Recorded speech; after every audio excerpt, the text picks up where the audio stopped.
सदक़ल्लाहुल अज़ीम व सदक़ रसूलुहुन नबियुल करीम। दुनिया ने दीन को भुला रखा है, दुनिया ने दीन को भुला रखा है, गफलत की नींद में सुला रखा है।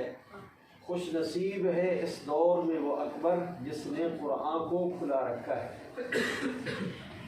अज़ीज़ तलबा और इंतहाई मेरे काबिल एहतराम इन बच्चों के वालिदैन जिनको आज ये सआदत नसीब हो रही है, तकमील कुरान पाक। ये सफ़र कब शुरू हुआ, किस तरह शुरू हुआ, माँ बाप के दिल में किसने, अल्लाह पाक ने ये किस तरीके से ये मोहब्बत और आज़मत को डाला कि आज अल्हम्दुलिल्लाह वो तकमील कुरान के मराहिल को वो बच्चे पहुँच रहे हैं। एक लंबा सफ़र और इस्तिक़ामत वाला सफ़र होता है। बड़ी शैतान बीच में आके मुख्तलिफ़ तरीक़ों से, मुख्तलिफ़ बहानों से इंसान को वरगलाने की कोशिश करता है, बच्चे को वरगलाने की कोशिश करता है, कभी किसी शक्ल में, कभी किसी शक्ल में। कभी ये अंदाज़ होता है शैतान के वरगलाने का कि घर में रिश्तेदार जमा हुए, दोस्त अहबाब जमा हुए, हाँ जी बच्चा क्या कर रहा है जी, बच्चा हिफ़्ज़ कुरान पाक हिफ़्ज़ कर रहा है। अच्छा हिफ़्ज़ कर रहा है, ओहो बच्चे तो भूल जाते हैं हिफ़्ज़ करने वाले। ये एक शैतानी हरबा होता है। और किसके ज़रिए हरबा? वो शैतान अपना हरबा इस्तेमाल करवाता है रिश्तेदारों के ज़रिए से, घर में आने वाले दोस्त अहबाब के ज़रिए से। थोड़ा सा टाइम ज़्यादा लग गया तो अभी तक आपका बच्चा हिफ़्ज़ ही कर रहा है, स्कूल का नहीं पढ़ रहा या स्कूल का बहुत पीछे रह जाएगा। ये एक हरबा शैतान इस्तेमाल करवाता है। इसी तरीके पर कभी कोई सख्ती डांट डपट हो गई, ओहो यहाँ पे तो बड़ा कुछ होता है जी, फलां होता है, ये भी एक शैतानी हरबा होता है। बाज़ दफ़ा होता है कि जी बच्चे पढ़ के भूल जाते हैं, ये भी एक शैतानी हरबा होता है। मुख्तलिफ़ तरीक़ों से शैतान बहकाने की कोशिश करता है, बच्चों को भी, बच्चों के वालिदैन को भी। लेकिन जिनके नसीब में अल्लाह ताला ने ये सआदत लिखी होती है, वो सआदत उनको मिल के ही रहती है। और ये किन को मिलती है? जो इस्तिक़ामत के साथ, मोहब्बत के साथ, इखलास के साथ इस काम में जुड़े रहते हैं। हमारे एक अल्लाह वाले फरमा रहे थे कि हिफ्ज़ कुरान में खालिसतन इंसान की नीयत ये होती है कि मैं इसको अल्लाह की रज़ा के लिए पढ़ा।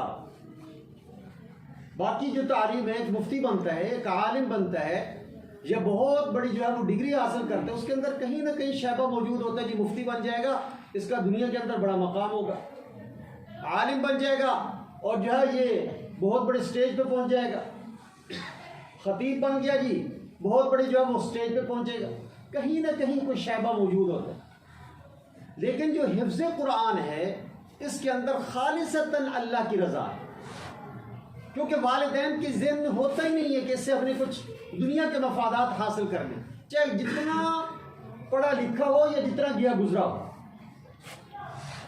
और जब हिफ्ज़ कुरान की सआदत नसीब हो जाती है किसी भी बच्चे को, तो अल्लाह रब्बुल इज़्ज़त उसका रिश्ता अपने साथ और नबी पाक सल्लल्लाहु अलैहि वसल्लम के साथ जोड़ देते। अब वो रिश्ता जुड़ गया, और जिसके साथ रिश्तेदारी जुड़ जाती है तो फिर अल्लाह ताला के यहाँ उसका मकाम, आज़मत। अब ये क्यों फरमाया गया कि क़यामत वाले दिन अल्लाह ताला वालिदैन को ऐसा नूर का ताज पहनाएंगे। एक बात समझ में आती है, एक सवाल जहन में आता है। बच्चा खुद सोच सकता है, मेहनत तो मैंने की है, पढ़ा मैंने है, उस्ताद की डांट डपट तो मैंने खाई है, मुश्किलात मैंने बर्दाश्त की हैं, सर्दी गर्मी मैंने बर्दाश्त की है, और नूर का ताज वालिदैन के सरों पर बनाया जा रहा है। इसकी वजह क्या है? ये क्यों ताज पहनाया जा रहा है? इसलिए कि आपके हिफ्ज़ कुरान के पीछे वालिदैन ने बड़ी मुशक्क़तें बर्दाश्त की होंगी, लोगों की बातें बर्दाश्त की होंगी, शैतान के हमले बर्दाश्त किए होंगे। और हदीस पाक में यहाँ तक आता है, याद रखें, और ये बड़े डर की बात है, बल्कि ये बात अपने वालिदैन को, रिश्तेदारों को सुनाया करें कि जिसने अज़राह मज़ाक या उसको हटाने के लिए किसी ने आके ये कह दिया कि बच्चे को कहाँ पे डाला जी आपने? हिफ्ज़ कुरान के लिए डाला। ओहो ये क्या करेगा जी, ये दूसरों से पीछे रह जाएगा जी, इसके 2 साल पीछे हो जाएंगे। फरमाया जिसने ये बात की, हदीस पाक का मफ़हूम है, अल्लाह ताला कभी बेशी माफ़ फरमाए फिर अल्लाह ताला उस बंदे से नाराज़ हो जाता है, अच्छा मेरी किताब से पीछे हटा रहा था इसको, फिर अल्लाह ताला उसको माफ़ नहीं करता। इसलिए ये लफ्ज़ अपने रिश्तेदारों को, अपने बहन भाइयों को, अपने गली मोहल्ले के दोस्त को मत बोलने दें। अगर कोई बोलता है तो फ़ौरन उसको मुतरब्बे करे, भाई ऐसा ना कहो, ये अल्लाह की किताब है, अल्लाह का कलाम है। और फिर जब इंसान हिफ्ज़ कुरान की दौलत से माला माल हो जाता है तो फिर क़यामत वाले दिन अल्लाह ताला उसको क्या इनाम अता फरमाएंगे? अल्लाह ताला क्या इनाम अता फरमाएंगे कि अपने रिश्तेदारों में से ऐसे 10 अफराद को आप जन्नत में ले जाने का सबब बन सकते हैं, उनको ले जा सकते हैं जिन पर जहन्नम वाजिब हो चुकी हो। लेकिन याद रखें उसमें वो शख्स, उसके अल्लाह ताला सिफारिश कबूल नहीं करेंगे, मना फरमा देंगे हाफिज़ कुरान को, जिसने किसी भी वजह से रास्ते में रोड़े अटकाने की कोशिश की हो। इसको हिफ्ज़ कुरान में क्यों डाला? यह मुख्तलिफ तरीक़ों से अल्लाह ताला फरमाएंगे इसकी सिफारिश नहीं करते, इसके अलावा जिसकी चाहे सिफारिश कर। तो प्यारे बच्चों, अल्लाह ताला कुरान पाक की दौलत से, कुरान पाक की बदौलत अल्लाह ताला हमारा, हमारे वालिदैन को, याद रखें ये जो नूर का ताज पहनाया जाएगा, ऐसा ताज जिसकी रोशनी चांद और सूरज की रोशनी से भी ज़्यादा होगी। ये क्या हिकमत क्या है इसकी कि अल्लाह ताला ने सबसे पहले हिफ्ज़ कुरान पर वालिदैन की मग़फ़िरत का, बख्शिश का ऐलान किया है। नूर का ताज कौन पहनेगा? जिससे अल्लाह नाराज़ होंगे? नहीं, वही पहनेगा जिससे अल्लाह राज़ी होंगे। और अल्लाह ताला ने वादा फरमाया कि जिसके बच्चे ने कुरान पाक हिफ्ज़ किया, मैं उसके वालिदैन को नूर का ताज पहनाऊंगा। तो समझो कि आपने अपने वालिदैन की मग़फ़िरत का, बख्शिश का ज़रिया बना दिया अपने आप को। और यही चीज़ इंसान के, ये अमूमन मैं आपको बात ये कहता रहता हूँ, जितनी बड़ी से बड़ी डिग्री हासिल कर लो, बड़े से बड़ा अफसर हो जाए, मुल्क का सदर वज़ीर आज़म को पहुँच जाए, लेकिन जब कब्र के अंदर उसको दफनाया जाएगा तो फरिश्ते उसको सदर, जनरल या उसको वज़ीर या चीफ मिनिस्टर उसको बुला के नहीं पुकारेंगे, उसके नाम से कहा जाएगा। लेकिन एक वाहिद हाफिज़ कुरान बच्चा ऐसा होगा कि उसको हाफिज़ कुरान के नाम से पुकारा जाए। ये एज़ाज़ अल्लाह ताला हमें नसीब फरमाएंगे और ये एज़ाज़ अल्लाह ताला आपसे कभी भी वापस नहीं लेंगे। हाँ, अगर खुदा न खास्ता हमने ये रिश्ता तोड़ दिया तो फिर परेशानी वाली बात है। और रिश्ता कब टूटता है कि जब हम कुरान से मुंह फेरते, कुरान को अपने सुबह शाम उसकी तिलावत नहीं करते, ये उसके अहकाम को समझने की कोशिश नहीं करते। तो इसलिए ये बहुत बड़ा तोहफ़ा है। हज़रत इमाम शाफ़ी रहमतुल्लाह अलैह के ज़माने में, आप बच्चों के इल्म में होगा कि मैंने कई दफ़ा वाक़या सुनाया, इमाम शाफ़ी रहमतुल्लाह अलैह के ज़माने में एक शख्स ने अपने बच्चे की या बच्ची की मोहब्बत में आकर यह कसम खाई कि मैं इसको इतना बड़ा तोहफ़ा दूंगा कि जिससे बड़ा तोहफ़ा किसी ने नहीं दिया होगा। अब वो जब तोहफ़ा देने का वक्त आया, गिफ्ट देने का वक्त आया, तो वो परेशान हो गया कि मैं कौन सा गिफ्ट दूँ। तो इमाम शाफ़ी रहमतुल्लाह अलैह ने क्या फरमाया था, अपने बच्चे की गोद में कुरान पाक रख दो, अपनी बेटी की गोद में कुरान पाक का नुस्खा रख दो, इससे बढ़कर कायनात में, दुनिया और आखिरत में कोई बड़ा गिफ्ट नहीं। और जिसने अपने सीने में कुरान पाक को महफूज किया, आप बताओ कि आपके माँ बाप ने आपको कितना बड़ा गिफ्ट दिया, कितना बड़ा एजाज़ आपको दिया है। आज भले हमें वो मकाम नज़र ना आए, लेकिन क़यामत वाले दिन इसकी ऊंचाई, इसकी बुलंदी, इसका मकाम, इसकी रिफत, इसकी अज़मत आपको नज़र आएगी जब अल्लाह ताला फरमाएंगे हाफिज़ कुरान से कि पढ़ता जा और जन्नत के दर्जों पर चढ़ता जा। और सबसे ऊंचा मकाम 6666 आयात हैं कुरान पाक की। कितनी? 6666। हम मीनार पाकिस्तान को जाते हैं ना, कभी देखा है मीनार पाकिस्तान? हम यूँ करके देखते हैं कितना ऊंचा मीनार है, और उसकी टोटल सीढ़ियाँ कितनी होगी? 150 या 200 होगी। और कितना बड़ा मकाम, हम कहते हैं बड़ा ऊंचा है भाई, 100-150 उसके वो दराजात हैं, और हम कहते हैं बहुत बड़ा है। और किसी पहाड़ की चोटी पर चढ़ जाएं तो दुनिया को कहते हैं हम देखो कितनी बुलंदी पर चले गए, और हम उसको देखते हैं बड़ा कमाल है भाई, इसने कमाल कर दिया।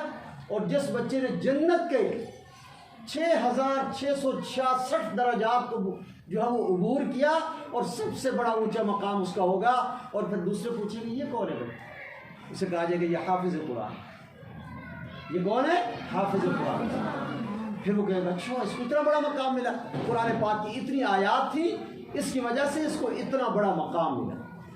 तो ये इतना बड़ा एजाज़ है जो अल्लाह ताला ने हमारे इन दो नन्हे मुन्ने बच्चों को नसीब फरमा रहे हैं। और इंशाअल्लाह आने वाले वक्तों में आपको भी अल्लाह ताला नसीब फरमाएंगे। मेहनत करेंगे, कोशिश करेंगे, अल्लाह ताला मेहनत का फल कभी ज़ाया नहीं करता। अब आखिरी बात ये अर्ज़ कर रहा हूँ कि जब कुरान पाक की इतनी बड़ी दौलत, इतना बड़ा ख़जाना, इतना बड़ा सोना, इतनी बड़ा जो वो हीरे जवाहरात आपके पास आ गए, अब मुझे बताओ मेरे पास सोना होगा, सोने की अंगूठी, सोने का लॉकेट अगर हो तो क्या मैं उसको आम रख दूंगा या उसकी हिफाजत करूंगा?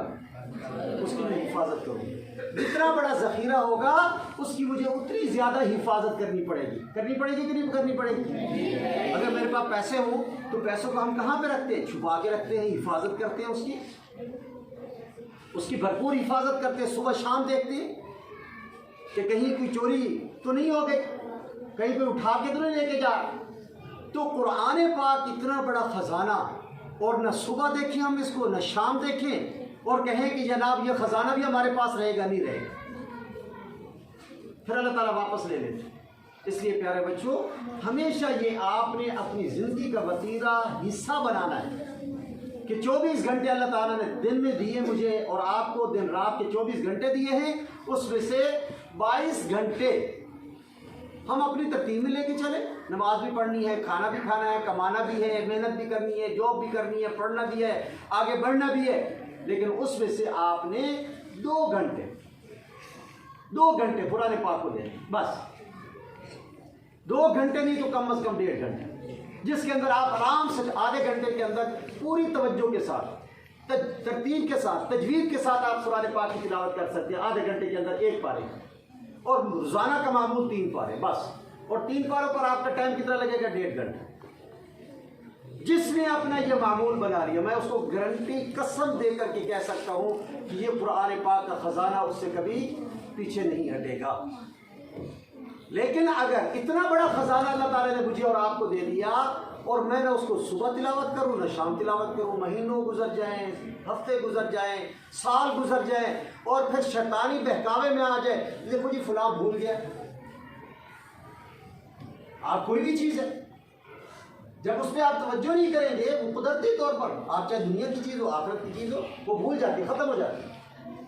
आज आप घर की सफाई ना करें तो घर के अंदर मिट्टी अपने डेरे डाल लेती और मकड़ियाँ अपने जाले बनाने शुरू कर देती। और आप अगर डेली उसकी सफाई करें तो घर साफ सुथरा रहता है, महफूज रहता है। इसलिए कुरान पाक को तिलावत का मामूल बनाना है। ये फिर आपकी ज़िंदगियों से कभी कुरान निकलेगा नहीं, और फिर कुरान पाक आप आकर आपके ऊपर यूँ साया करेगा, आपके ऊपर, आपके घर के लिए, आपके बहन भाइयों के लिए, आपके आखिरत के लिए यूँ साया बन जाएगा। हर तरह की हिफाजत होगी। तो हमारे एक अल्लाह वाले मौलाना ज़फ़र वली खान साहब रहमतुल्लाह अलैह अभी फौत हो गए, पिछले साल की बात है। उन्होंने अपना एक हकीकी वाक़या सुनाते, नमाज से बड़ी मोहब्बत करते थे, नमाज जो मर्जी हो जाए नमाज नहीं छोड़ते, कुरान से बड़ी मोहब्बत करते थे, रोज़े से बड़ी मोहब्बत करते थे, ये जो चंद आमार हैं इनसे बड़ी मोहब्बत करते थे। फरमाते हैं कि बड़े सख्त बीमार हुए, ये अपना वाक़या उन्होंने खुद सुनाया। कहता है कि मैं बीमार हुआ, इतना बीमार हुआ कि रिश्तेदार सारे इकट्ठे हो गए। उन्होंने कहा कि बस ये अल्लाह को प्यारा हो गया। और उसी दौरान मुझे ख्वाब के अंदर मैं महसूस करता हूँ कि मैं फोत हो गया, मैं मर गया हूँ। और जब फौत हुआ मुझे लोगों ने, रिश्तेदारों ने नहलाया, धुलाया, कफन पहनाया और कब्र के अंदर दफन कर दी। ये क्या कर रहा हूँ? ख्वाब देख रहा हूँ। और जब कब्र के अंदर मुझे दफनाया गया तो एक बड़ा खूबसूरत नौजवान इधर खड़ा हुआ, एक खूबसूरत नौजवान इधर खड़ा हुआ, एक खूबसूरत नौजवान मेरे पाँव की तरफ खड़ा हुआ, एक खूबसूरत नौजवान, एक को देखूँ इतना खूबसूरत, इतना खूबसूरत, बड़ा खूबसूरत जवान। बंदा कहता है उसको देखते ही रहो, अल्लाह ताला ने कैसे इसको हुस्न दिया, कैसी खूबसूरती दी है। फिर जब मैं बाईं तरफ देखता हूँ तो वहाँ पर भी एक खूबसूरत नौजवान खड़ा हुआ है। फिर मैं अपने पाँव की तरफ देखता हूँ, वो भी जनाब खूबसूरत नौजवान, ठीक ठाक, ताकत और हश्मो ख़दम वाला, वो भी खड़ा हुआ है। अपने सर की तरफ देखा, वहाँ पे खड़ा हुआ। मैंने कहा भाई तुम इधर क्यों आए हो, तुम इधर क्या करने आए हो? मैं तो कब्र में हूँ और तुम मेरे पास कहाँ से आ गए? उन्होंने कहा जो दाईं तरफ वाला था, आप कौन हो? उन्होंने कहा जी मैं आपकी नमाज हूँ, मैं आपकी हिफाजत करूँगा। और बाईं तरफ वाला देखा, आप कौन हो? उन्होंने कहा मैं आपकी ज़कात हूँ, आप ज़कात देते थे ना, अल्लाह के रास्ते में खर्च करते थे, ये मैं वो हूँ और मैं आपकी हिफाजत करूँगा। जब मैंने पाँव की तरफ देखा तो वो कौन है? वो जी रोज़ा है, खूबसूरत नौजवान की शक्ल में। जी मैं आपकी हिफाजत करूँगा, आपकी तरफ अजाब के फरिश्ते नहीं आने दूंगा। जब मैंने सर की तरफ देखा, मैंने तुम कौन हो? वो कहने लगा मैं तुम्हारा कुरान पाक हूँ जिसकी तुम तिलावत किया करते थे, मैं तुम्हारा कुरान पाक हूँ। तो प्यारे बच्चों, जब इंसान दुनिया के अंदर इन चीज़ों की हिफाजत करता है ना, नमाज की, रोज़े की, ज़कात की, कुरान पाक की तिलावत की, तो कब्र के अंदर ये आकर फरिश्ते एक खूबसूरत नौजवानों की शक्ल में अल्लाह ताला इनको हमारे ऊपर मुकर्रर फरमा देते हैं कि दुनिया में इन्होंने हमें नहीं छोड़ा और आखिरत में इनको हम नहीं छोड़ेंगे, इनके साथ जाएंगे। इनको फिर क्या करेंगे? हम इनको मग़फ़िरत और बख्शिश का ऐलान करवाएंगे। तो ये सारी बातें जो मैंने की हैं, इसका मकसद ये है कि हमारे दिल में कुरान की अज़मत, कुरान की मोहब्बत, इसका वलवला, जज्बा, शौक़ से। एक होता है पढ़ना खौफ से, डर, जी उस्ताद पिटाई लगाएंगे, हाँ जी छुट्टी बंद हो जाएगी, फलां हो जाएगा, ये है खौफ से पढ़ना। ये नहीं पढ़ना, आपने शौक़ से पढ़ना। जो तालीम शौक़ से हासिल की जाती है वो पायदार होती है, उसकी मजबूती होती है। और जो खौफ से पढ़ाई की जाती है, वक्ती तौर पर तो हम पढ़ लेते हैं लेकिन उसकी पायदारी नहीं होती। इसलिए अपने अंदर क्या करना, हमने शौक़ पैदा करना, और ये शौक़ हमेशा बरकरार रहना चाहिए। तो मैं मुबारकबाद पेश करता हूँ हमारे हाफिज़ मोहम्मद ताहिर को और हाफिज़ अरसल नवीद को, और इनके माशाल्लाह वालिद साहब आए हुए हैं, वालदा साहब आई हाफिज़ अरसल की। और मैं एक बात वही कहा करता हूँ कि अब तक क्या हम नाम लेते थे? अरसल, और आज के बाद क्या होगा? हाफिज़ अरसल। आज तक क्या था? ताहिर, और आज के बाद क्या हो गया? हाफिज़ मोहम्मद ताहिर। ये हिफ्ज़ का जो वो लगता है ना लाहिका, तो कहते हैं कि ये फिर कब्र में भी, क़यामत वाले दिन भी, हशर के दिन भी ये लाहिका साथ रहेगा, डिग्री साथ रहेगी। और इसी डिग्री की बरकत से अल्लाह ताला ने दुनिया और आखिरत में हमें कामयाबियाँ नसीब फरमानी है। अल्लाह ताला हमें अमल की, समझ की, और जितनी बातें मैंने कही हैं, हमारे असातिज़ा किराम की मेहनत, हमारे वालिदैन की, इन बच्चों के वालिदैन की मेहनत, अल्लाह ताला इनको कबूल फरमाए। और बहुत ज़्यादा दुआएं के लिए कि अल्लाह ताला जो है वो जिस तरह इन्होंने मोहब्बत से, इस्तक़ामत से कुरान पाक की दौलत को हासिल किया, ये हमेशा हमें ये कोशिश क्या की है कि ये दौलत दुनिया के अंदर भी और आखिरत के अंदर भी हमारे साथ रहनी चाहिए। अब आखिरी सबक पढ़ेंगे और उसके बाद इंशाअल्लाह दुआ होगी।